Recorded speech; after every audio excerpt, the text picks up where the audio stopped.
Hey, it's Locksmith here. All right, we're going to go ahead and change the video here. Do another battery change on your remote. This is for your 3-button flip key remote. Let's go ahead and hit your release button.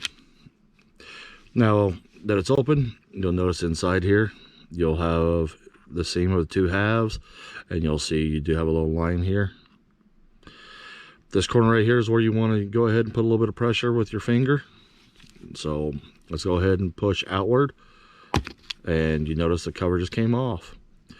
With that coming open, this battery in here is going to be your CR2032 battery.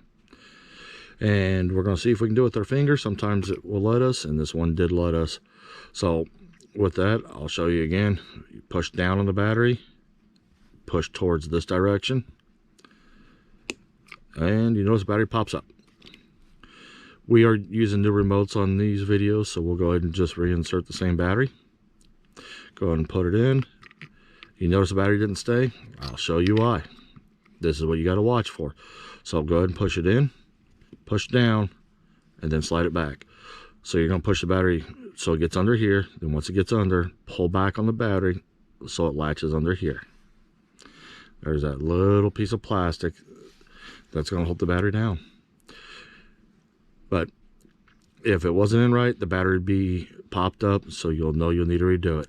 Go ahead and take your 2 halves back together. So we'll put the back half back on and go ahead and gently squeeze the 2 together.